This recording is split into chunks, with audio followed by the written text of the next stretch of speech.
Hello friends, કેમ છો? તમારું સ્વાગત છે મારા ચેનલમાં। આજે આપણે બનાવીશું મસાલા દાલ નમકીન। તો ફ્રેન્ડ્સ, આજે આપણે ઓઇલ વગર બનાવીશું, એકદમ ક્રન્ચી બને છે। તો ચાલો ફ્રેન્ડ્સ, બનાવવાનું શરૂ કરીએ। મસાલા દાલ નમકીન બજારની પણ ભૂલી જાઓ તેવી આજે આપણે ઘરે બનાવીશું। તો ચાલો બનાવવાનું શરૂ કરી। તો અહીં 1 કપ જેટલી ચણાની દાળ લઈ લીધી છે। હવે તેને તમે ઓવરનાઇટ પલાળો કે 4 કલાક પહેલાં ગરમ પાણીમાં પલાળી દો તો પણ ચાલશે। તો દાળ અહીં સરસ એવી પલળી ગઈ છે। તમે જોયું આગળ વિડીયોમાં કે નખથી તોડીએ છીએ તો આસાનીથી દાળ તૂટી રહી છે।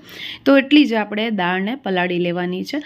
હવે અહીં જાડા તળિયાવાળો કોઈ પણ કડાઈઓ લઈ લેવાનો છે, જેનામાં આપણે પાણી ઉમેરી દઈશું અને પાણીમાં સ્વાદ પ્રમાણે મીઠું ઉમેરી દઈશું। ત્યાર પછી પલળેલી જે દાળ છે એ આપણે અહીં ઉમેરી દઈશું। તો આ મેં ચણાની દાળ લીધી છે, જેવું કે આગળ મેં વિડીયોમાં જણાવ્યું। હવે આ દાળને આપણે મીઠાવાળા પાણીમાં મિક્સ કરવાની છે। તો હવે તમે વિચારતા હશો કે આમ શું કરવા કરી રહ્યા છે બેન? તો ફ્રેન્ડ્સ, મીઠાનો જે સ્વાદ છે ને એ દાળમાં એકદમ સરસ રીતે ચડી જાય ને એટલા માટે આપણે 2 મિનિટ માટે પાણીને ઉકાળી અને ત્યાર પછી ગેસની ફ્લેમ બંધ કરી દેવાની છે। દાળને આપણે 2 થી 3 મિનિટ આપણે મીઠાવાળા પાણીમાં રાખી દઈશું, એટલે મીઠું બરોબર દાળમાં ચડી જશે, એટલે દાળ અંદરથી પણ એકદમ સરસ એવી મીઠાવાળી લાગશે। તો હવે 2 થી 3 મિનિટ થઈ ગયા છે, ગેસની ફ્લેમ બંધ કરી દીધી છે, ચાળણી લઈ લીધી છે, તેનામાં આપણે દાળને ઉમેરી દઈશું, જેથી કરીને એક્સ્ટ્રા પાણી બધું નીકળી જાય। હવે અહીં આપણે કોઈ પણ કોટનનું કપડું લઈ લેવાનું છે અથવા નેપકિન લઈ લેવાનું છે અને તેના ઉપર આ દાળને આપણે પાથરી મૂકવાની છે। તો ધ્યાન રાખજો કે પંખા નીચે તેને નથી સૂકવવાની, નહીંતર ચવળ થઈ જશે।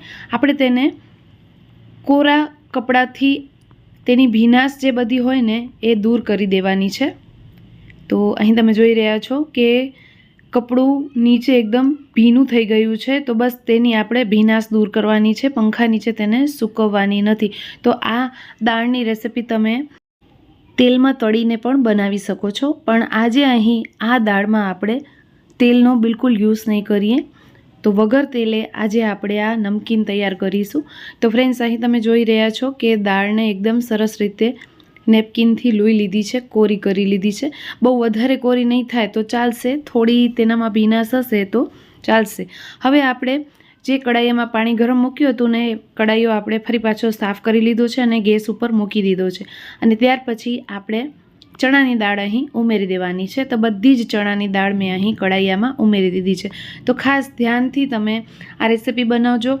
તો ફર્સ્ટ તો અહીં તમને કડાઈયો થોડો જાડો લેવાનો છે, જેથી કરીને આ જે દાળ છે એ ચોટી ન જાય એટલા માટે।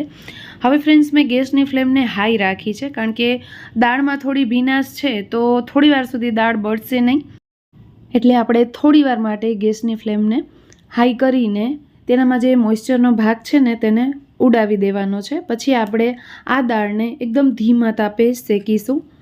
તો અહીં તમને લાગે કે બળવાની શરૂઆત થઈ રહી છે તો તમને ગેસની ફ્લેમ ધીમી કરી દેવાની છે, અને જ્યારે તમે આ દાળને શેકશો ને એટલે તેનામાંથી તતડ અવાજ આવશે। તો અહીં તમે જોઈ રહ્યા છો કે દાળ જે છે એ એકદમ ઊંચી થઈ રહી છે નીચેથી। તો ફ્રેન્ડ્સ, આનામાં થોડું પાણીનો ભાગ હશે ને એટલે આવું થશે। પછી જ્યારે એનામાંથી પાણીનો ભાગ ઉડી જશે ને ત્યારે એકદમ સરસ એવી અંદરથી પણ આ દાળ શેકાવા લાગશે। તો એની પ્રોસેસ હું તમને આગળ બતાવતી જઈશ વિડીયોમાં। તો વિડીયો ગમે તો ફ્રેન્ડ્સ એક લાઇક જરૂરથી કરી દેજો, અને ચેનલ પર નવા આવ્યા છો તો સબસ્ક્રાઈબ કરીને જરૂરથી જાજો, જેથી આવવાવાળા બધા જ નવા વિડીયો તમે જોઈ શકો।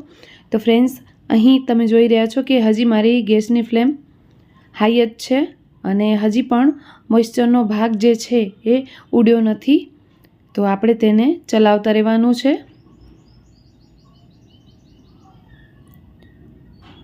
તો અહીં તમને થોડું ઘી વાપરવાનું છે, જેથી કરીને આ જે દાળ છે એ ચોટે નહીં। હવે મેં ગેસની ફ્લેમને ધીમી કરી દીધી છે, કારણ કે એ દાળ જે છે એ ચોટવાની શરૂઆત થઈ ગઈ છે। તો ચોટે નહીં એટલા માટે જ આપણે અહીં ઘી વાપરવાનું છે। તો આપણે 1 ચમચી જેટલું કે પછી 1.5 ચમચી જેટલું ઘી વાપરવાનું છે, જેથી કરીને આ જે દાળ છે એકદમ સરસ એવી ક્રન્ચી બનશે। અને વધારે તેલમાં તમને તેને ન તળવી હોય તો તમે આ રીતે દાળ નમકીન ઘરે બનાવી શકો છો। હવે સ્વાદ પ્રમાણે થોડું અમથું મીઠું ઉમેરી દીધું છે, કારણ કે ઓલરેડી આપણે તેને મીઠાવાળા પાણીમાં 2 થી 3 મિનિટ માટે ડીપ કરી હતી, એટલે મીઠું બહુ વધારે ન થાય, માપસર ઉમેરજો. મીઠાને આપણે એકદમ સરસ રીતે મિક્સ કરી લેશું. તો અહીં તમે હળદરનો પણ ઉપયોગ કરી શકો છો આ દાળમાં, મેં અહીં નથી વાપરી. તો અહીં આપણે મીઠાને એકદમ સરસ રીતે મિક્સ કરીશું અને એકદમ ધીમી ફ્લેમ ઉપર આપણે આ દાળને શેકવાની છે. જ્યાં સુધી દાણો ક્રન્ચી ન થાય ત્યાં સુધી આપણે તેને શેકતું જવાનું છે. થોડી વાર લાગશે, પણ તમે ઢગલાબંધ દાળ નમકીન ઘરે બનાવી શકો છો, બજાર કરતાં ચોખ્ખી અને સાફ, સાથે ટેસ્ટી પણ બને છે. તો ફ્રેન્ડ્સ, અહીં આપણે તેને થોડી ચટપટી બનાવવા માટે સંચર પાવડર વાપર્યો છે. તો અહીં મેં અડધી ચમચી જેટલો સંચર પાવડર વાપર્યો છે. તમે તેની જગ્યાએ જલજીરાનો પાવડર પણ વાપરી શકો છો, તેનાથી પણ ટેસ્ટ ખૂબ સારો એવો આવે છે. ત્યાર પછી અડધી ચમચી જેટલો મેં અહીં ચાટ મસાલો ઉમેર્યો છે. તો ઘરમાં જે પણ અવેલેબલ ઇન્ગ્રીડિયન્ટ હતા એનાથી મેં આ દાળ નમકીન બનાવી છે. તો તમે એકદમ ચટપટી દાળ ખાવા માંગતા હો તો અહીં તમને જલજીરાનો પાવડર પણ ઉમેરી દેવાનો છે. તીખાસ માટે મેં અહીં લાલ મરચું લીધું છે. તો જ્યારે તમારી દાળ શેકાઈ જાય ને ફ્રેન્ડ્સ, ત્યારે તમને લાલ મરચું ઉમેરી દેવાનું છે. બહુ આગળથી ઉમેરશો તો દાળનો કલર થોડો ડાર્ક થઈ જશે, ટેસ્ટમાં કંઈ જ ફરક નહીં આવે, પણ તેનો કલર થોડો ચેન્જ થઈ જશે. અને મેં અહીં હળદર નથી ઉમેરી, તો આ જે દાળનો કલર છે એકદમ લાલાશ પડતો આવશે. તો ફ્રેન્ડ્સ, અહીં મેં 2 ચમચી જેટલું ઉમેરી દીધું છે લાલ મરચાંનો પાવડર. ને અહીં આપણે જ્યાં સુધી જે દાણો છે ને એ પોતાની સાઇઝથી થોડો ઓછો થઈ જાય ને ત્યાં સુધી આપણે તેને શેકવાની છે. તો હવે મેં અહીં વિડીયોને વચ્ચે સ્કીપ કર્યો છે, જેથી કરીને વિડીયો બહુ લાંબો ન થાય એટલા માટે. હવે તમે દાળ જોઈ શકો છો કે પહેલાં મેં શેકી ત્યારે તેનો શેપ જોયો હતો તમે, અને હવે શેકાઈ ગઈ છે તો તમે જોઈ રહ્યા છો તેનો શેપ, તેનો દાણો જે છે એકદમ નાનો થઈ ગયો છે. હું તમને તેનો અવાજ પણ સંભળાવીશ કે કેટલી ક્રિસ્પી બની છે. તો ફ્રેન્ડ્સ, ધીમા તાપ ઉપર આ રેસીપી રેડી કરજો. થોડી વાર લાગશે, પણ તમારી રેસીપી એકદમ પરફેક્ટ બનશે. અને આ દાળ નમકીનને તમે સ્ટોર પણ કરી શકો છો, 1 થી 2 વીક માટે બિલકુલ ખરાબ નથી થતી. તો સર્વ કરી દઈશું દાળ નમકીનને. ફ્રેન્ડ્સ, વિડીયો ગમે હોય તો લાઇક, શેર અને કમેન્ટ જરૂરથી કરજો. ત્યાં સુધી આવજો. જય શ્રી કૃષ્ણ.